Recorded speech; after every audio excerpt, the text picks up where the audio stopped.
चलिए अपने आत्मा के ज्ञान और ध्यान की ओर।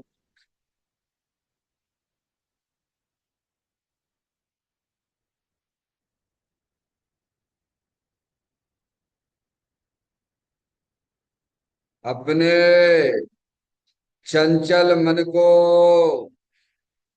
एवं चंचल उपयोग को स्थिर करने के लिए चिन्वाणी माता के माध्यम से अपनी वर्तमान ज्ञान की पर्याय में सम्यक भी ज्ञान उत्पन्न करते हुए शरीर शरीर से संबंधित जितने भी चेतन अचेतन पदार्थ हैं उनका मुझ भगवान आत्मा के साथ में किसी भी प्रकार का कोई संबंध नहीं है। इस प्रकार समस्त पर पदार्थों में अपने संबंध की वृत्ति को छोड़ते हुए अंदर में जो शुद्ध अखंड ज्ञान ज्योति स्वरूप भगवान आत्मा है उसमें ही वर्तमान पर्याय का संबंध जोड़ते हुए मेरा यह भगवान आत्मा सदा काल शरीर आदि पर पदार्थों से भिन्न एकमात्र शुद्ध पूर्ण अखंड ज्ञान ज्योति स्वरूप है। ऐसा अपने आप को जानो और ऐसा ही अनुभव करो कि वर्तमान में ही मेरा यह भगवान आत्मा शरीर आदि पर पदार्थों से भिन्न एकमात्र शुद्ध पूर्ण अखंड ज्ञान ज्योति स्वरूप ही है।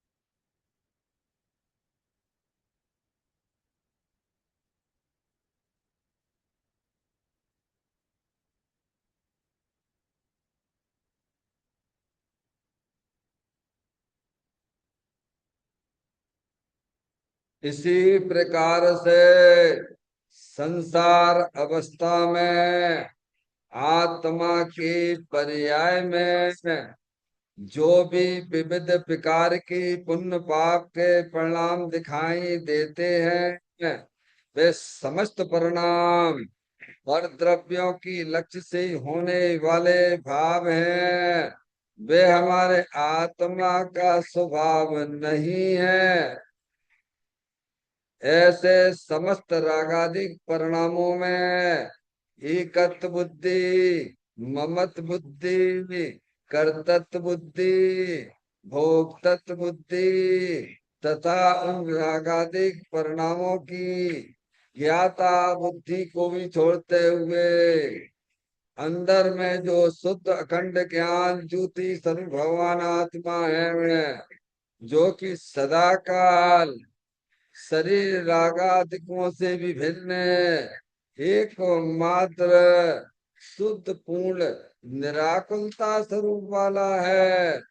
ऐसा अपने आप को जानो और ऐसा ही अनुभव करो कि वर्तमान में ही मेरा यह भगवान आत्मा शरीर रागादिकों से भी भिन्न एकमात्र शुद्ध पूर्ण वितराग आनंद मूर्ति स्वरूप है।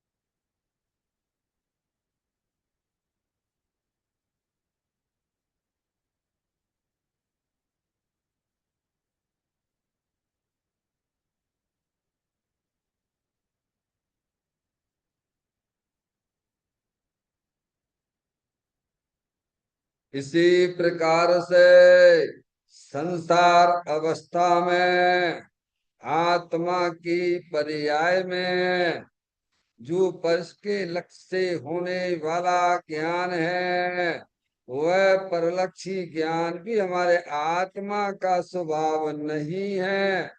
वह तो इंद्रिय जनित ज्ञान है। इस प्रकार शरीर रागादिक और परलक्षी ज्ञान के पर्यायों से विभिन्न है। मैं तो एकमात्र शुद्ध अखंड ज्ञान ज्योति स्वरूप भगवान आत्मा हूँ।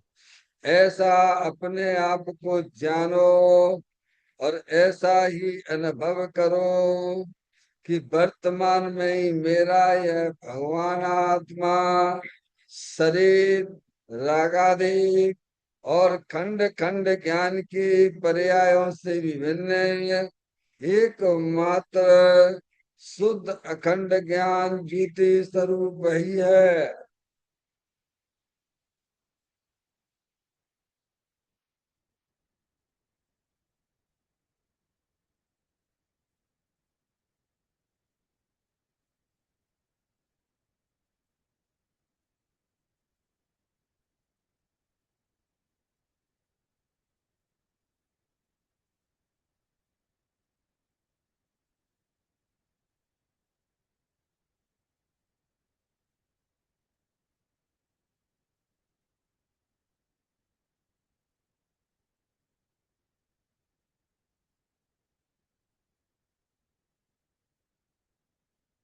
तरप करम भाप करम नो करम रहित शुद्धात्म स्वरूपो हम।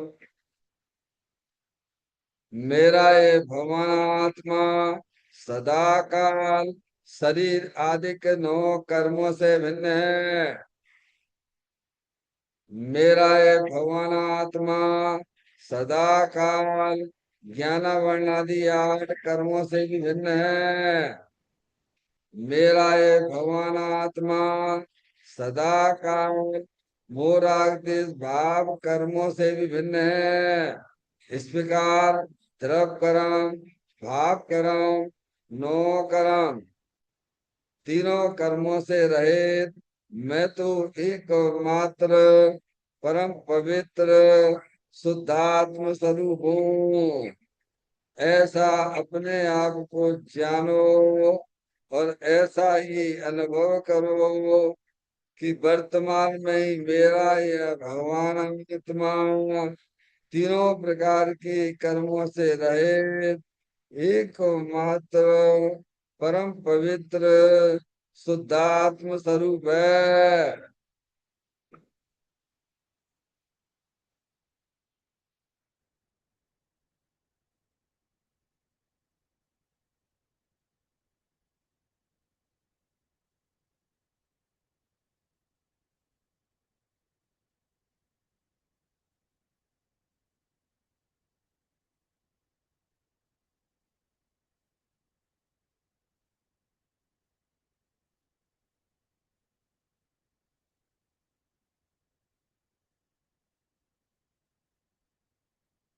ओम नमः सिद्धेभ्यः। ओम नमः सिद्धेभ्यः। ओम नमः सिद्धेभ्यः।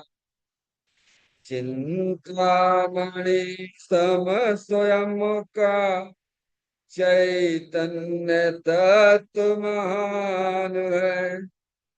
निज का करूं मैं चिंतवन निज का करूं श्रद्धान में।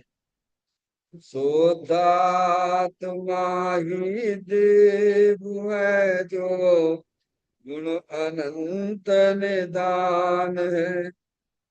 मैं स्वानुभव में देख लूं आत्मा स्वयं भगवान है। मैं स्वानुभव में देख लूं आत्मा स्वयं भगवान है। निम्न जान परिठिया कम कलंक डैरी अपाल दौजें करूं के परम पुड़वी सब करम मल्लिका नाम से करो अरु प्राप्त कर निजवात्मा जोली निर्मल ध्यान में नमो कर निकल परमात्म सवनाश कर हंत पद को पालिया कर नमन गुण जिन देव गुय काव्य पद अपना लिया।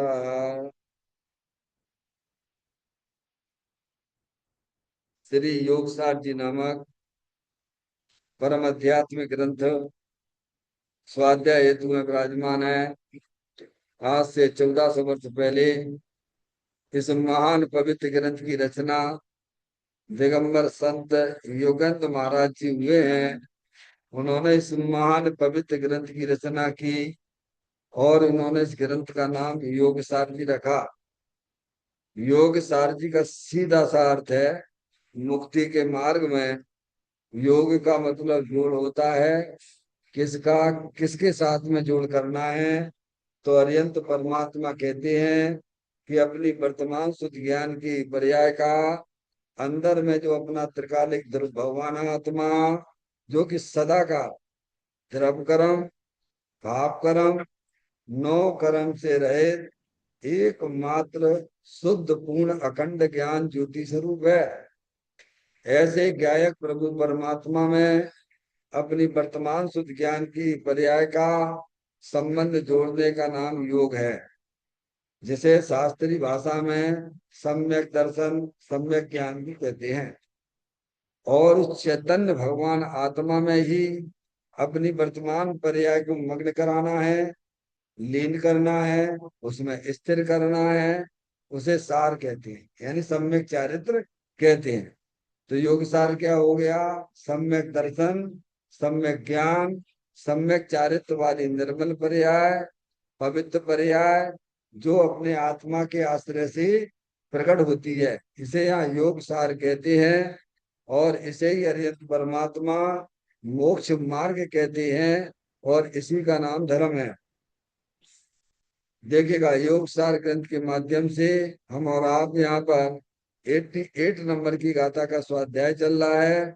इस गाथा का जो मूल विषय है सम्यक दृष्टि सुगति पाता है, यानी सम्यक दृष्टि यानी जिससे अपने आत्मा की प्रतीति हुई है कि अपना जो चेतन भगवान आत्मा सदा काल द्रव्य कर्म भाव कर्म नौ कर्म से रहित है, ऐसा जिसे प्रतीति हुई है, ऐसे उसकी दृष्टि हुई है, उसे सम्यक दृष्टि कहते हैं।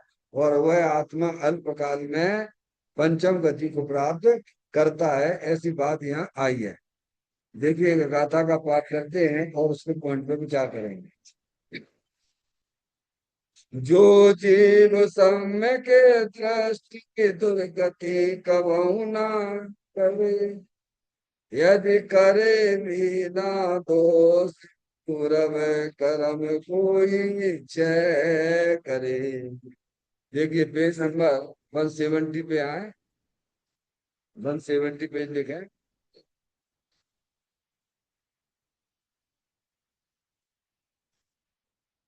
170 पे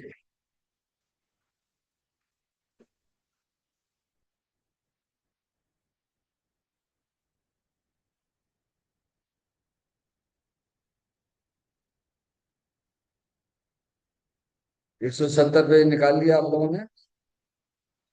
कल अपनी एक चर्चा आई थी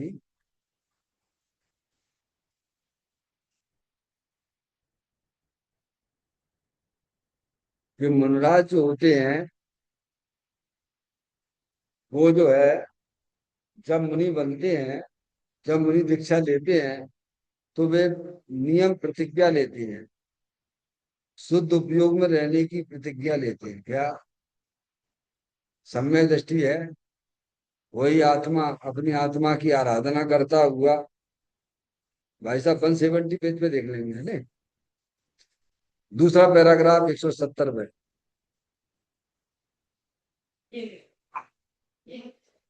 वो सब में एक जैसा ही है, उससे कोई फर्क नहीं पड़ता है।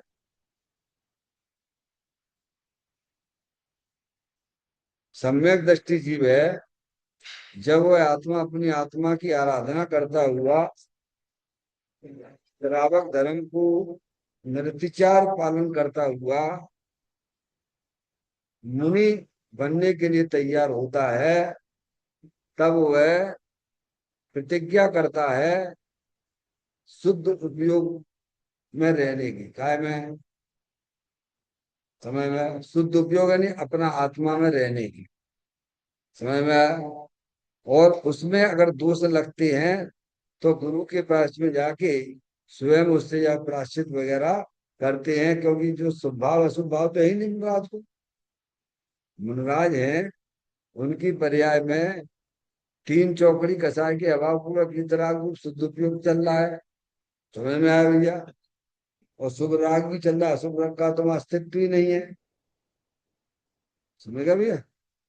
तो जो शुभ राग में जब उपयोग उनका जाता है, वह बाहर जाता है, सुपयोग यानी बाहर, समझ गए ना आप?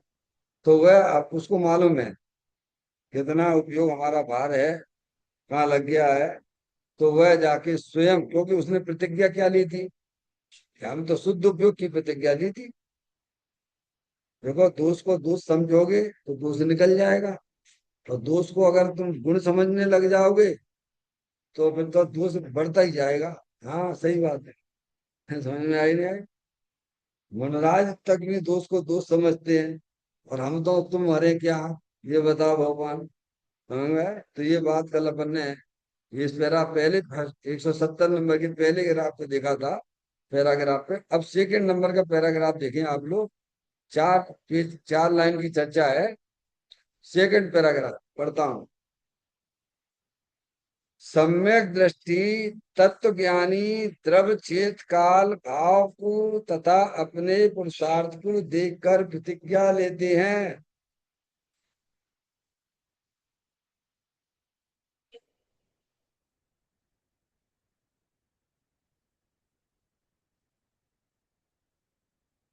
आदि इसीलिए तो मैं धीमे धीमे चलता हूँ। हाँ, पहले कर लिया कर लिया कर लिया। वीडियो भी बनती है, उसमें भी दिख लें। चलिए आगे।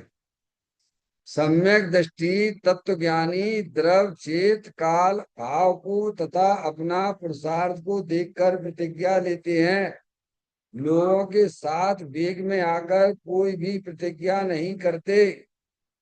जब तक सहज वैराग्य ना आवे तब तक श्रावक रूप रहकर अपने परिणामों के अनुसार दर्शन प्रतिमा आदि का पालन करते हैं। आत्म आत्म अनुभव के लिए अधिक से अधिक समय निकालते हैं। ये सम्य दृष्टि की पहचान है भाई। देखिए आप, सम्य दृष्टि का जीवन कैसा होता है। भाई साहब मिल गया प्रश्न आपको? मिल गया आपको? देखें आप क्या कह रहे हैं। सम्यक दृष्टि ज्ञानी की बात है। किसकी बात है? ज्ञानी की बात है। तो हमें भी ज्ञानी बनना है। क्या है? ज्ञानी की बात कह के ये ना छोड़ देना चाहिए। अगर हम अज्ञानी है तो हमें ज्ञानी बनना है। समझ में आया? और ज्ञानी हो जाने के बाद उसकी क्या प्रक्रिया है, वो यहाँ समझाते हैं। समझ में आया? तो क्या सम्यक दृष्टि तत्व ज्ञानी द्रव चेत काल भाव को तथा अपने पुरुषार्थ को देखकर प्रतिज्ञा लेती है। क्या करते हैं इस ज्ञानी? वह तत्व ज्ञानी सम्यक दृष्टि होता, तत्व ज्ञानी होता है। क्या है? ताते जिनवर कथित तत्व अभ्यास करीजे, संशय विभ्रम मोह त्याग आपो लख दीजिए। ये शर्त है। क्या है? सम्यक दृष्टि जीव होगा वो तत्व ज्ञानी होगा। ये शर्त है। समझ में आया? केवल मात्र बाहरी अरिहंत परमात्मा को नमस्कार ही करने वाला नहीं है वो। केवल बाहरी श्रद्धान वाला नहीं है। बाहरी श्रद्धांत तो है ही सम्यक दृष्टि को। समझ में आया? चार प्रकार के सम्यक दर्शन की बात आती है।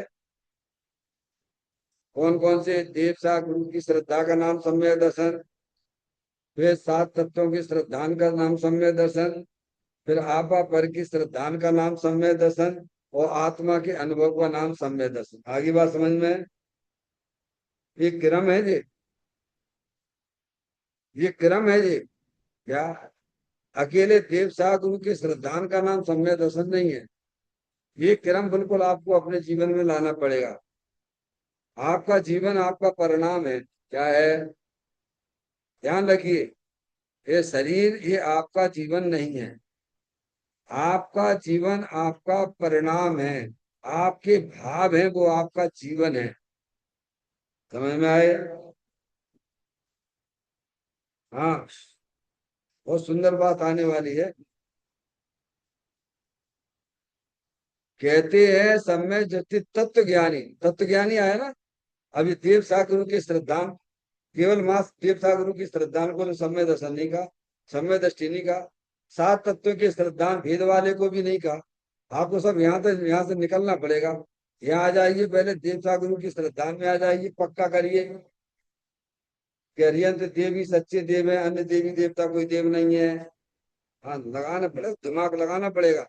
200 रुपए का मटका खरीदने जाते हो, मैं बहुत बहुत बहुत दिमाग लगाते हो। हाँ, फालतू की चीज में कितना दिमाग लगाते हो, और जो मूल चीज है वहां पे ध्यान ही नहीं देते हो आप। क्या? हाँ, ऐसे ही हो रहा है हमारे साथ। क्या? यहाँ देव शास्त्र के पीछे पहले पक्का निर्णय करो कि अरिहंत परमात्मा ही सच्चे देव हैं, और उनकी ये वाणी जिनवाणी जिनवाणी है। और गुरु हमारे कौन है?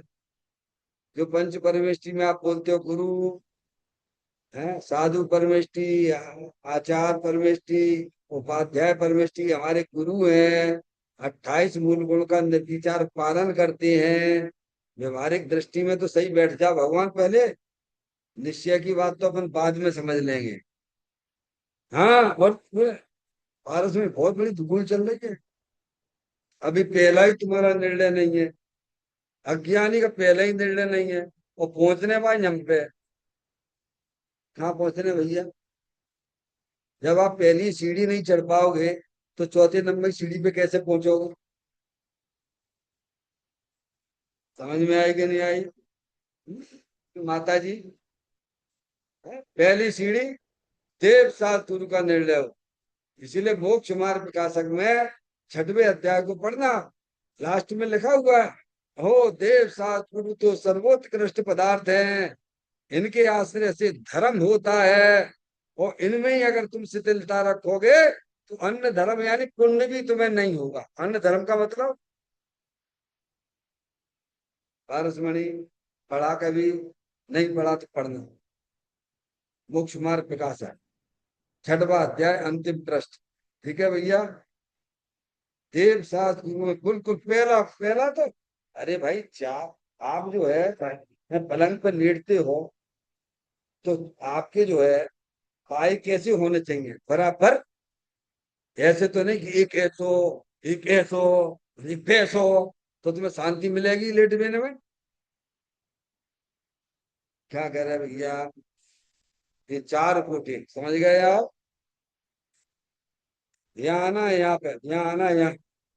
समझ गए आप? किसी में कोई शिथिलता वाला काम नहीं है। सम्यक दृष्टि तब आराम मिलता है उसे। ऐसे ही नहीं, मेहनत करिए माने, और जिन्हें मेहनत करेंगे वही आगे बढ़ेंगे। समझ में आए भैया भाई साहब? समझ में आ रही है? ऐसे गंगादास से काम ना चलेगा। नहीं, मनुष्य पर हार जाओगे और कीड़े मकोड़े हो जाओ, भगवान कछु ना करेंगे। खूब कर ले भगवान की पूजा, अनंत बार करिए तुमने, हमने यही नहीं समूह शरण में भी करी है। वो जो ही घूम रहे चक्कर लगा रहे कोलू की बैल की तरह, बिना निर्णय की गाड़ी चल रही हमारी। हाँ, बहुत शिथिल है हम।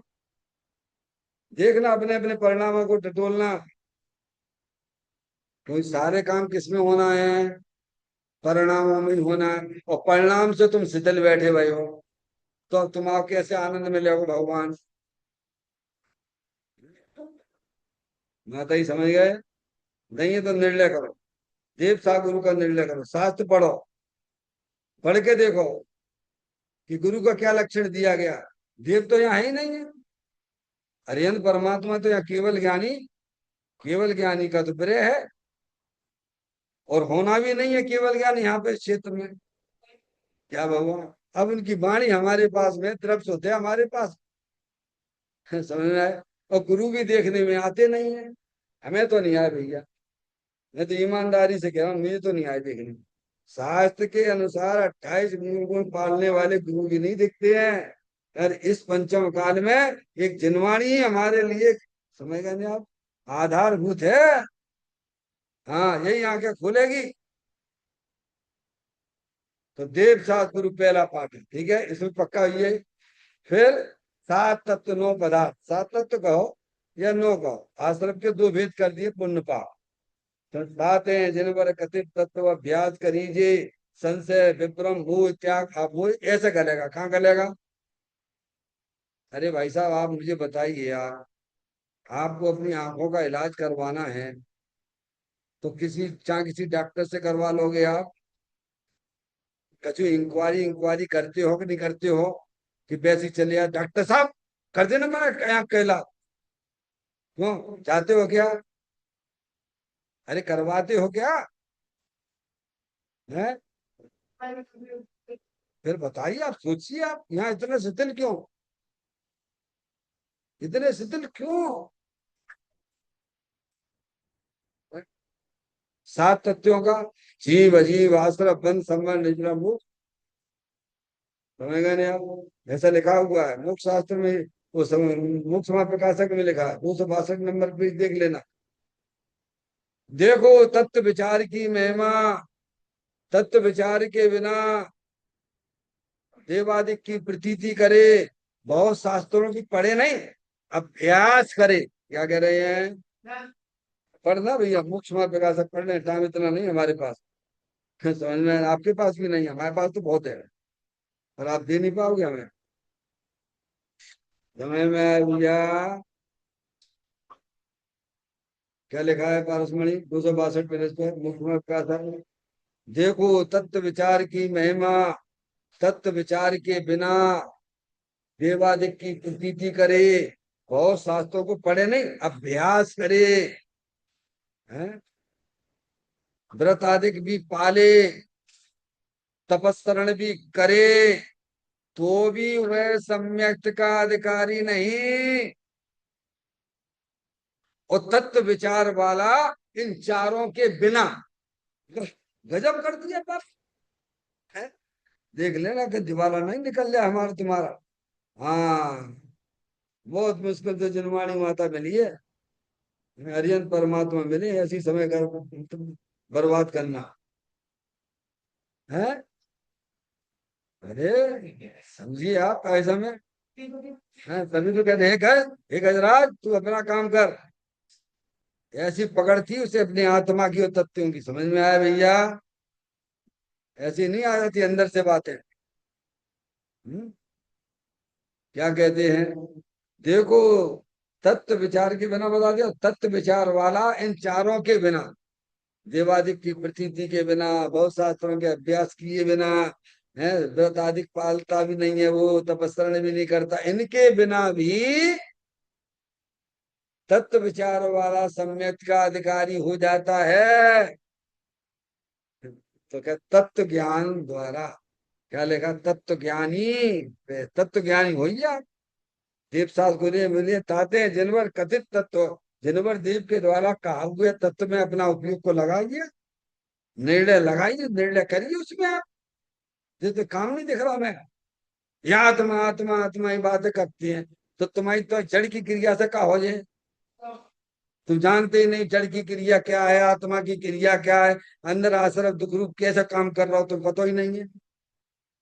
क्या माधुरी क्या लिखा है, तत्व ज्ञानी, सम्यक दृष्टि तत्व ज्ञानी है। तत्व ज्ञानी के बिना आत्मा की दृष्टि नहीं होती है, समझ में आया भैया। सात तत्वों की प्रतीति, नौ तत्वों की प्रतीति उसकी ज्ञान की पर्याय में चलती रहती है। हाँ, केवल आत्मा ही की नहीं, सातों तत्वों की, नौ तत्वों की प्रतीति उसके ज्ञान में चल प्रतीति हुई है क्या, और किसी को किसी में मिलाता भी नहीं है। यही तो प्रतीति है ना। शरीर भी है, कर्म भी है, राग भी है, आत्मा भी है, पर एक दूसरे को वह उसमें मिलाता नहीं है, तभी तो तत्व ज्ञानी है वो। है भगवान, ऐसा तत्व ज्ञानी होता है जो नहीं कि शरीर को भी अपने में मिलाए लो, है राग को भी अपने में मिलाए लो, तो मिलावट करने वाले 4 गति 84 लाख योनि में डंडे पड़ेंगे। समझ में आया भैया? निज को निज पर को पर जान, फिर दुख का नहीं लेश निशान। हो गया। देव ठाकुर की श्रद्धा हुई, 7 तत्वों का पक्का निर्णय हुआ।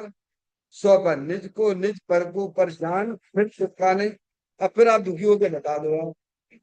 निज में अपना चेतन भगवान आत्मा, और पर में सब डाल दो उसमें आप, पर्याय भी डाल दो उसमें, प्रमत्त अप्रमत्त की पर्याय भी डाल दो उसमें। रागादिक पर्याय भी तो है ही, विभाव रूप पर्याय। अरे सभी पर के खाते में है। जैसे आपसे हम पूछे आपका घर क्या भगवान, तो ये हमारा घर है, बाकी के सब पर, जहां में कहा दिमाग लगाने। अरे क्या, जहां में क्या दिमाग लगाना है भाई साहब, ये मेरा घर है, बाकी के सब पर है। तो ऐसे सुपर का श्रद्धान होता है उसे, और श्रद्धान नहीं, अंदर में अपने आत्मा का अनुभव भी बरतता है भगवान, तब वह सम्यक दृष्टि होता है। आगे बात समझ में देख लिया है, मैं तो आपको संक्षेप में समझा रहा हूँ। सम्यक दृष्टि तत्व ज्ञानी, आ गया यहाँ तक, आ गया सम्यक दृष्टि, सम्यक दृष्टि यहाँ तक आया। द्रव चेत काल भाव को तथा अपने पुरुषार्थ को देखकर प्रतिज्ञा लेते हैं। क्या है? देखो सम्यक दृष्टि होते हैं, तत्व ज्ञानी होते हैं, उनका केंद्र बिंदु, उनका केंद्र बिंदु संसार का केंद्र बिंदु नहीं होता है। सम्यक दृष्टि जीव का केंद्र बिंदु होता है अपनी आत्मा। क्या है? अब उसका लक्ष्य बदल गया है। सम्यक दृष्टि का केंद्र बिंदु संसार नहीं, अपनी आत्मा है। क्या है? अब जो भी काम होगा वो अपने आत्मा के लिए होगा, संसार बढ़ाने वाला नहीं होगा, संसार को काटने वाला होगा। आगे बात समझ में आपको? क्या लक्ष्य बदल गया है? केंद्र बिंदु उसका क्या है? जैसे विद्यार्थी का केंद्र बिंदु क्या है क्या भैया? सीए पढ़ने वाले का केंद्र बिंदु क्या है भाई साहब? अरे आज तो खड़े में आ गए भैया, कल आओ चाहे आओ, मेरे कोई गारंटी। सही बात है। आओगे तो तुम्हें मिलेगा भैया, इसमें क्या तत्व मिलेगा, और नहीं तो अनादि काल से भटक रहे, तो भटकत रहिए। एक तरफ दूसरी तरफ को यहाँ कुछ करता ही नहीं है। वस्तु स्वरूप की ऐसी स्वतंत्रता पड़ी हुई है। लेकिन हमारे गौतम गढ़धर भी जीव कैसे गढ़धर हैं कि 30-30 घंटे जिनवाणी का स्वाध्याय, 30-30 साल तक। बोलो कैसे का समय, वहां चले सर्वाधिक सिद्धि में, दिन रात का भेद नहीं, 24 घंटा चलती रहती है यही बात। इसमें ही उपयोग लगता है ज्ञानी का। और जो एक दफे चर्चा चल गई वो दोबारा होती ही नहीं है। अब क्या करें? क्या समझ में आया? ऐसी बात है, वो कुछ धर्म की बात है, बड़े आनंद की बातें हैं। हम्म? तो लक्ष्य क्या है? जैसे पढ़ाई करने वाले का लक्ष्य मुझे इंजीनियर बनना है, मुझे डॉक्टर बनना है, बाकी का तो नहीं है, ऐसे ही सम्यक दृष्टि जीव का लक्ष्य संसार बढ़ाने का नहीं है, संसार काटने का लक्ष्य है, और उसका केंद्र बिंदु अपना चेतन भगवान आत्मा है। क्योंकि संसार का कटाव जो होगा वो केंद्र बिंदु आत्मा को बनाए बिना नहीं हो सकता है। फोकस किसका है? विद्यार्थी को पढ़ाई में फोकस किसका करेगा बोलो? विद्यार्थी पढ़ाई पे फोकस करेगा कि नहीं करेगा? कि जे देखेगा सीए पढ़ने वाला कौन की बारात निकल रही है, कि अपने घर में रिलेशन में शादी है, खूब टीवी चला लो, खूब मोबाइल चला लो, तो अगी तरह सीए बैठ जा चुपचाप शांति से। समझ में आया भैया? जैसे एक सीए पढ़ने वाले एक विद्यार्थी का केंद्र बिंदु, मुझे तो हेन केन प्रकार से बस मुझे सीए पढ़ के पास करना है, ना खाना पीना कोई मिले तो मिले, ना मिले तो ना मिले, लेकिन उसमें कोई कमी नहीं छोड़ता है पढ़ाई में। ऐसे ऐसे हमारी तो बच्ची स्वयं सीए है ना, हमको तो मालूम है ना, वो एक एक समय की कीमत समझती है। यहाँ रखी रहती, अलार्म रखा रहता क्या, देखना पढ़ने वाले बच्चों कि ये इतना कोर्स है और इस कोर्स को आपको इतने मिनट में इसे पूरा करना है, इतना पूरा करना है। और वहां रख लिया अलार्म, टिक टिक टिक टिक चलती रहती है, फटाफट फटाफट फटाफट फटाफट फटाफट फटाफट फटाफट फटाफट। हाँ ऐसा रहता है। तो फोकस कहाँ है? ऐसे नहीं टाइम पास करो भैया, बहुत बड़ा काम करने जा रहे हो। आप पर्याय में परमात्मा होने जा रहे हो भाई, कोई छोटा मोटा काम करने जा रहे हो आप? हैं? तो कहते हैं, अब बताते हैं, तरफ चेत काल भाव को तथा अपना पुरुषार्थ को देखकर प्रतिज्ञा लेती है क्या? वहां उसका निर्णय निर्णय हो गया। कहाँ पर? ऊपर, कि केंद्र बिंदु हमारा परमात्मा बनना है। पर्याय में क्या बनना है? जैसे विद्यार्थी सीए होता है, उसका केंद्र बिंदु क्या? मुझे सीए कर बनना, डॉक्टर बनना, इंजीनियर बनना। समझ गए नहीं आप? आगे बात हो। ऐसे ही आत्मा ही उसका केंद्र बिंदु है, क्योंकि आत्मा की दृष्टि से ही, आत्मा में लीनता से ही सब आत्माएं परमात्मा होते हैं। आगे बात समझ में? केंद्र बिंदु निश्चित करिए आप अपना, कल्याण करना हो तो, नहीं करना तो कोई बात ही नहीं है। अब इसमें बताया कि अब वो सम्य दृष्टि जीव है, अब वो पांच चीजों पे विचार करता है। क्या है? प्रतिज्ञा लेने से पहले ये बात बताई जाती, द्रव छेद काल भाव को तथा अपने पुरुषार्थ को देखकर प्रतिज्ञा लेता है। वैसे बहुत अच्छा है। हाँ, आपने मुझे इतने 32 दिन तक मैं इस गाथा को सुना कौन सुनता है आज के जमाने में? क्योंकि सब फटाफट फटाफट गाड़ी दौड़ाने वाले हैं, जल्दी बिना भी चैन नहीं है, पढ़ने वाले को भी चैन नहीं और बैठने वाले को भी चैन नहीं। अब क्या करें? ये एक ही बैठक के रह गए। मैं देख नन्नू मल्ली भंडारी, जब स्वाध्याय शाम को कराते थे, भोपाल की बात है, वे सबसे हमारे पहले श्रोता थे, सबसे पहले आके भी बैठते थे। वही विराजमान करते थे जिनवानी है। और बस हमारी आदत तो थोड़ा भाव भाषण करने की रहती है, समझ में आया? तो कहते अब आगे तो बढ़ो। हम के आगे बढ़ के तुम कहाँ जाओगे? अलोकाकाश में जाओगे का? अब ऐसा तुम अलोकाकाश में जा पाए होगा? समझो एक अक्षर है, ढाई अक्षर प्रेम को पढ़े सो पंडित हो। समझ में आया भैया?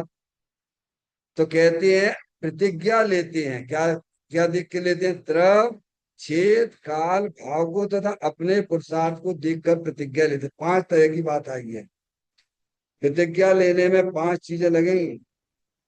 पंडित टोडरमल जी साहब ने भी उस ग्रंथ के अंदर लिखा है, देखा देखी प्रतिज्ञा नहीं लेते हैं। समझ में आया भाई? इनने ले ली तो अपने भी ले लो, जिनने ब्रह्मचर्य ले लिया तो अपने भी ब्रह्मचारी बन जाओ, फेल हो जाओगे तुम जाके। हाँ, क्यों नहीं हो जाते भाई साहब? जब मुनि बनेगा तो अपने भी मुनि बन जा। देखा देखी ना करना। द्रव छेद काल भाव और पुरुषार्थ को देखकर प्रतिज्ञा लेता है। अब इन पांच चीजों को समझो आप। अब पांच चीजों का विचार करिए आप। सम्य दृष्टि विचार करता है कि मेरा द्रव्य स्वभाव तो परमात्मा जैसा ही है। समझ में आया? मेरा द्रव्य स्वभाव तो परमात्मा जैसा है, अंदर परमात्मा शक्ति विद्यमान है।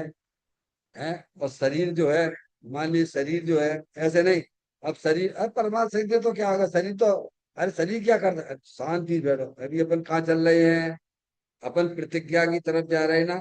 तो द्रव का, क्षेत्र का, काल का, भाव का और अपने परिणामों का, पुरुषार्थ का भी बराबर ध्यान रहता है। गुरुदेव श्री से बहुत कहते थे बाहर के लोग, मित्र पक्ष वाले, कि आप इतनी बढ़िया तत्व की बातें करते हो, मुनि क्यों नहीं हो जाते? क्या कहा? नहीं आई समझ? पारसमणि, सुना ये बातें आपने? विद्वानों से सुनी हूँ, चलो ठीक है। आई तो है क्या उस पे? सही मना करते थे, समझ में नहीं आया भैया। ये चर्चा है। देखो, द्रव का, अभी शरीर का मान लीजिए बीमार है, क्या शरीर बीमार है, और आप प्रतिज्ञा ले लो, जैसे कोई बीमार व्यक्ति हो, है, और प्रतिज्ञा ले ले, देखा देगी, चलो अपन भी 10 दिन के उपवास करेंगे, तो क्या होगा तुम्हारा? है बीमार व्यक्ति हो, 10 दिन के लेके बैठ जाओ, अभी आएंगे परमेश्वर पर आपके। समझ में आया? हम भी थे उसमें शामिल, चिंता मत करो। अज्ञान अवस्था में भी शामिल था उसमें। 365 दिन, साल के 365 होते हैं, और एक दिन अनंत चतुर्दशी को पानी भी नहीं पियेंगे, हैं? बिल्कुल पानी नहीं, नहीं। और यूं तो आ जाएगा है। क्या काय में माने? अच्छा, और परिणाम ऐसे हो रहे, मंदिर में जाके सो रहे हो, गप्पे लगा रहे हो, टीवी देख रहे हो, क्या है समय, वो समझे तो धर्म है। अगर मंदिर में रहने से धर्म होता तो जो त्रियंच गति के कौवा जो आते जो रहते हैं आपके पक्षी वगैरह, उनको भी धर्म होता होगा। पर ऐसी अज्ञानी जीव की मान्यता पड़ी हुई है, समझ में आया? कि मंदिर में पुण्य होता है और घर में पाप होता है। क्या भगवान, समझ में आया? अब आपने ले लिया, अब कभी तो जीवन में तुमने अभ्यास ही नहीं किया कछु खाने पीने का, खूब चलते रहते दिन में रात में, और ये अनंत चतुर्दशी आ गई, और बाद में तुमने दिखा दी धर्मात्मा बनने के लिए दिखा दिया क्या? या फिर लोग 10-10 दिन के उपवास ले लेते हैं, क्या ले लेते हैं? पारसमणि, आपके साथ होता है कि नहीं होता? मेरे साथ तो हुआ है, फिर समझ में, अज्ञान अवस्था में। हाँ। और ऐसा देखते हैं कैसा ले लिया, कभी कभी तो ऐसा हो जाता है, इतना अंदर में आकुल व्याकुल व्याकुल होता है आत्मा जे अज्ञान अवस्था में, कि रात के 12 बज रही हैं और पूरे जैसे कैसे समय पास करता है। चलो तारीख बदल गई, अपन तो ले लेंगे, क्या भैया? तो कहते नहीं, द्रव चेत काल भाव और अपना पुरुषार्थ को देख के आगे बढ़ता है, देखा देखी नहीं चलता है, समझ गए आप? तो द्रव को देखा, शरीर की देखो, है कैसी स्थिति है, क्या है, आगे अपन चल पाएंगे कि नहीं चल पाएंगे, अभी कैसी हो रही सारी चीजें, है क्षेत्र का विचार करता है। क्या करता है? क्षेत्र का, है इस काल में यहाँ कैसी स्थिति बन रही है, लोगों की तो बोरिंग सूख रहे हैं, कुआ सूख रहे हैं, और तुमने ले ली प्रतिज्ञा। हाँ देख लो, जाके वहां देख लेना, आश्रम में जाके, इंदौर में ही देख लेना, ठीक है कि नहीं? अब प्रतिज्ञा तो ले भाई साहब आप, और बोरिंग सूख गई साहब, आप क्या करोगे? तो द्रव क्षेत्र, कौन से क्षेत्र में जाके हम अपनी आराधना कर पाएंगे कि नहीं कर पाएंगे? प्रतिज्ञा नहीं लेने का तो कोई पाप है नहीं, प्रतिज्ञा लेके भंग करना तो महापाप है, समझ में आया? तो आप विचार करिए, आप अपने शरीर की शक्ति देखिए, आप अपने परिणामों की शक्ति देखिएगा आप, समझ गया? अब कहाँ क्या कैसी स्थिति, क्या बनी क्या नहीं बनी, जो नहीं कुछ है, तो क्षेत्र का ही विचार करता है। अब वर्तमान में लोग शुद्ध ही नहीं खा पा रहे हैं, तीसरी प्रतिमा तो लोगों की पल नहीं रही है, क्या कह रहे हैं? और मुनि बनने के लिए तैयार खड़े भाई हो तुम। अरे हर प्रतिमाओं, हैं, अतिचार रहित होने चाहिए, निरतिचार पालन होना चाहिए, वे पलती जाए, आपके परिणाम बढ़ते जाए, अंदर में शुद्धि की वृद्धि होती जाए, तब प्रतिमाएं पलती हैं। यहाँ से राग टूट नहीं रहा हो तुम्हारा, और प्रतिमाओं पे प्रतिमा लिए जा रहे हो, ब्रह्मचर्य ले लिया, अंदर में कुवासना पड़ी हुई है क्या भगवान? इसीलिए लिखा उसमें, जो है पद्मनंदी आचार्य देव ने, भाई साहब, पद्मनंदी आचार्य देव ने पद्मनंदी ग्रंथ के अंदर ये वह लिखा, ब्रह्मचर्य, है, पद्मनंदी ग्रंथ है ना, पद्मनंदी पंचशिष्टिका नाम का ग्रंथ है ना, उसमें ब्रह्मचर्य के अधिकार में लिखा, उन्होंने कहा भैया मुझे क्षमा करना आप लोग, ब्रह्मचर्य का स्वरूप तो ये है, अपनी आत्मा में रमण करने का नाम ब्रह्मचर्य है। आप मेरी बात का बुरा मत मानना, तुम शरीर की क्रिया को ब्रह्मचर्य मानते हो, अगर तुम्हें हमारी बात बुरी लगती हो तो मुझे माफ कर देना। वो ब्रह्मचर्य नहीं है। अपने उपयोग को अपने चेतन भगवान आत्मा में रमण कराने का नाम ब्रह्मचर्य है। और मैं तो महाव्रती हूँ, सत्य बात कहूंगा भाई साहब। ना मिलावट वाली बात हमारे पास नहीं होगी। समझ में अभी क्यों कहेंगे? ऐसा उसमें क्षमा मांगी उन्होंने, पद्मनंदी आचार्य देव ने, पद्मनंदी पंचविंशति का है। समझ में आया? तो कह रहे क्षेत्र का आप विचार करिए, हैं? पढ़ो आप। श्रावक के पहले, श्रावक पहले, भाई मुनि बनने से पहले पहले श्रावक की 11 प्रतिमाएं होंगी कि नहीं होंगी ये बताओ। वे तुम्हारे वहां दोष ही दोष लग रहे हैं, और तुम बस मुनि बन में बैठे हुए हो। जैसे हमारा छोटा भाई आ गया था यहीं पर, यहाँ पर समोसरण के मंदिर पे, घर वालों के फोन आए, अरे अनिल जी आप तुम बात समझा दियो बेटा भाई, वो मुनि बनना हुआ है। अरे हमने, हम कहा समझा दें, आप लोग नहीं समझा पाए हैं? चले गए भैया, हम बंदना चले गए, वह समझाओ हैं? हमने सुना, सुना बेटा क्या बात, हमने सुनी तो मुनि बनना है। तो और क्या, पापा ने अपने घर की स्थितियां परिस्थितियां बताई क्या, और घर की स्थिति देख के मुनि बनना है। नहीं आई समझ अब ये हमारी घर की बात है, हम जानते हैं ना भगवान। समझ में आए भैया? क्या भाई भाई? और मेरे से उल्टा और कहता है, क्या कहता है? आपको ये बताओ भाई साहब, आपको जो 29 साल हो गए, आपको यहाँ शास्त्र पढ़ते पढ़ते, क्या अभी आप वहीं के वहीं खड़े हुए हो? और हम देखो दमदार पहले पा, क्या कहे भाई साहब, हम देखो मुनि बने जा रहे हैं। तरह क्षेत्र है, क्षेत्र का विचार करो भगवान है, पहले प्रतिमाएं पालो, निरुच्चार होगी है, पहले तत्व ज्ञान करो, सबसे पहले तत्व ज्ञान करो, पहले सबसे पहले वेद ज्ञान की ज्योति जला दो भगवान। समझ में आया? तब वे 11 प्रतिमाएं वो ज्ञानी की है, अज्ञानी की नहीं है वे। अज्ञानी की तो होती ही नहीं कोई प्रतिमा। फिर काल का विचार करो, क्या भैया, हाँ, कि कहाँ हमारी मतलब पल सकती है नहीं पल सकती है, कैसा में कैसा काल चल रहा है।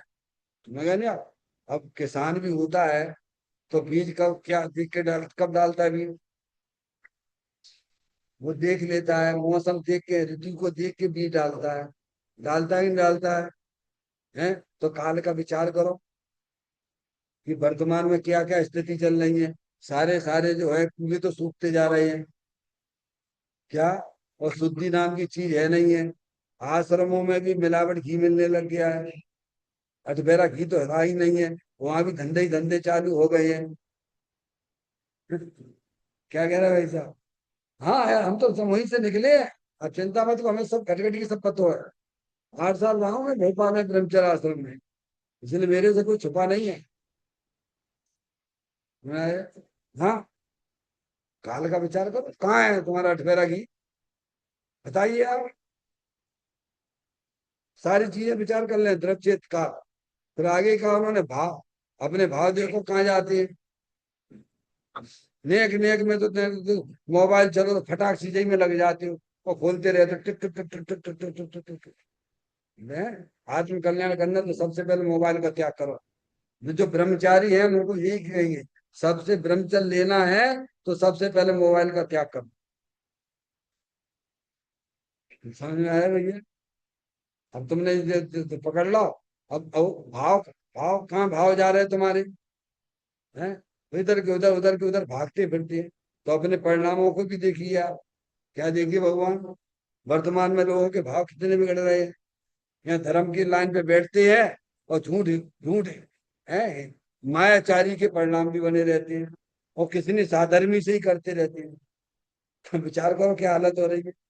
एक पंडित दूसरे पंडित को नहीं सुहाता है, एक ब्रह्मचारी दूसरे ब्रह्मचारी को नहीं देखना पसंद करता है, एक मुनराज दूसरे मुनराज को पसंद नहीं कर रहे हैं। तब तो ये संग बने हुए हैं आपके।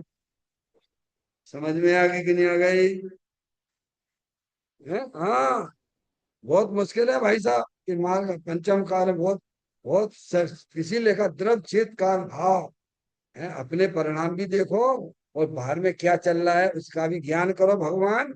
लोगों के परिणाम कैसे होते जा रहे हैं, वात्सल्यता का भाव खत्म होता जा रहा है साधर्मियों के प्रति, है। और अंदर आप भी देखिए अपने परिणाम, इधर उधर भाग रहे, इधर उधर भाग रहे, इधर उधर भाग रहे तुम्हारे, क्योंकि कंट्रोल तुम्हारे पास है ही नहीं है, क्योंकि तुम्हारे पास में तत्व ज्ञान नहीं है। या तत्व ज्ञान के अभाव में परिणाम तो इधर उधर भागेंगे ना भगवान, है। फिर कहते हैं अपने आप पुरुषार्थ को देखकर प्रतिज्ञा ले, कि हम जो प्रतिज्ञा ले रहे हैं ये हम आगे निभा पाएंगे कि नहीं निभा पाएंगे। सबकी स्थिति देखो, बाहर का द्रव्यचेत काल भी देख लो भगवान। वो हमने ले ली प्रतिज्ञा, है, प्रतिज्ञा तो ले ली आपने, और फिर कुछ आगे छोड़ दी तुमने। तो पहले से ही सही खड़े हो ना भगवान, सब चीजें पूरा विचार करो ना। अरे ये बताओ, आप मुझे समझाइए आप। हमारे तीर्थंकर होते हैं, चलो आदिनाथ भगवान की बात करते हैं। आदिनाथ भगवान की शरीर की आयु 84 लाख पूर्व की थी, कितनी थी भाई साहब, कितनी थी? 84 लाख पूर्व की। गृहस्थ आश्रम में कब तक रह गए?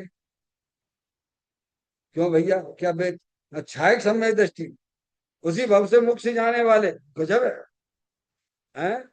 बताइए आप, क्यों वे फटाफट क्यों नहीं हो गए? पैदा होते ही हो जाते ना, मुनि हो जाते नहीं। वे तो छायक समय दृष्टि थे ना। अरे भैया अपने अपना पुरुषार्थ देखो, अपने परिणाम देखो, विचार करो सारी चीजें, ऐसे नहीं से ले रहे तो अपन भी ले लें, भीड़ देख के ले लें, और प्रवचन में बात आ गई तो भैया अब तो भैया हम भी इक्कीस में, ऐसा नहीं। किसी को अपने पे प्रवचन में भावुक मत होइए, भावुक मत होइए। वर्तमान परिणाम के भरोसे भी प्रतिज्ञा नहीं लेना, देखा देखी नहीं करना, वर्तमान परिणाम के भरोसे भी मत लेना।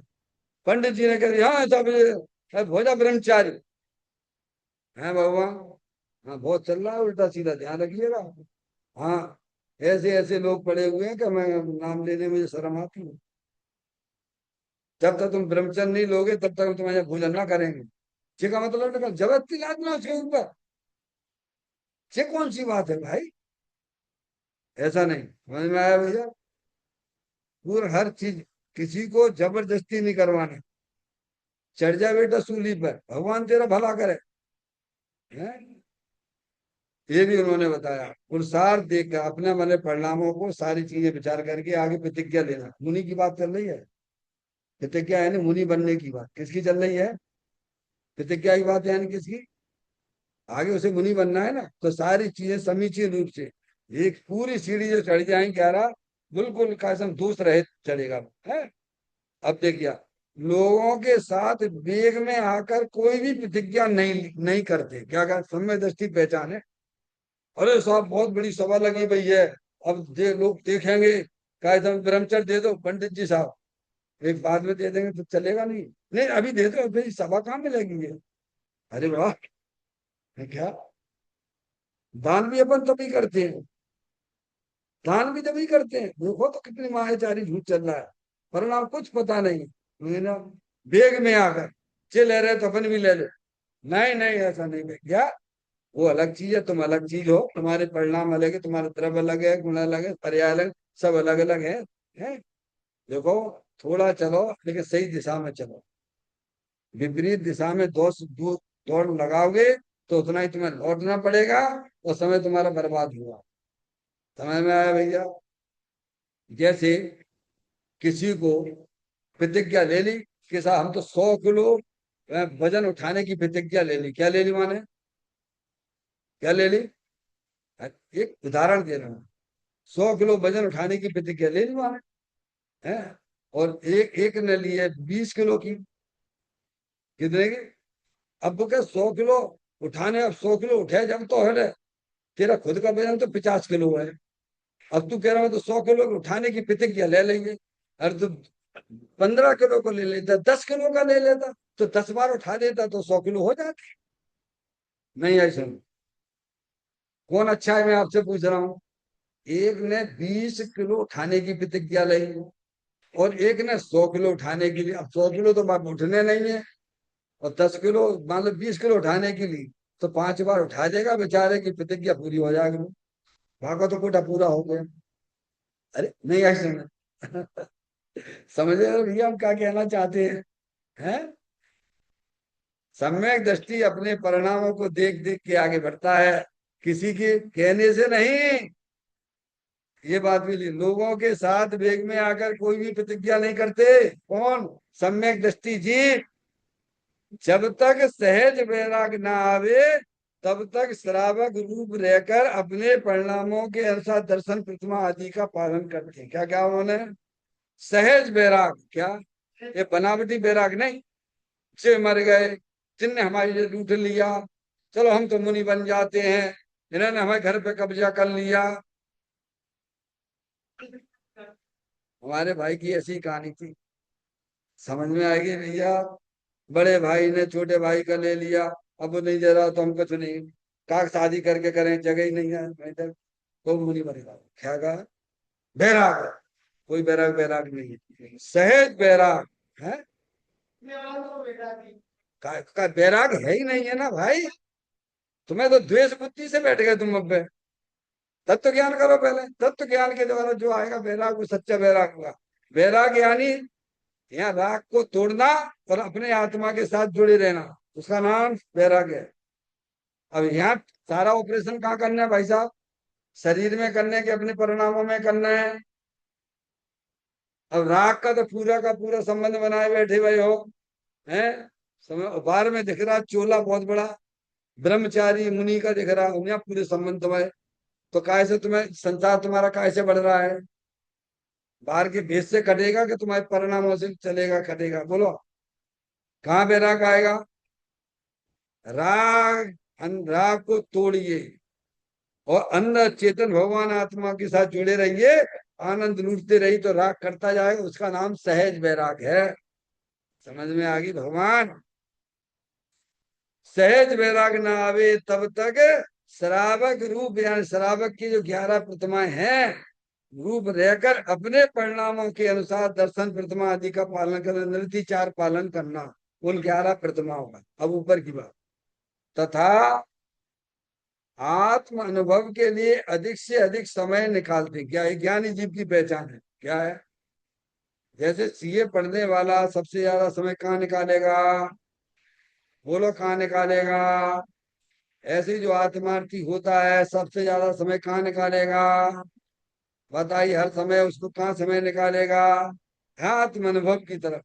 उसका उपयोग बस अपने चेतन भगवान आत्मा की तरफ ढलता हुआ रहता है। समझो कि केंद्र बिंदु, ज्ञानी का केंद्र बिंदु आत्मा है और अज्ञानी का केंद्र बिंदु संसार है। तो इस प्रकार से बहुत सुंदर चर्चा है। कल आगे की चर्चा अपन आगे पढ़ेंगे। चैतन्य का स्मरण प्रति क्षण करो रे, भावी के अनंत दुखी को पल में हरो रे। अक्षय अनंत निज शोक निधान पाओ, गाओ अरे नित इसी के गीत गाओ, गाओ अरे नित इसी के गीत गाओ।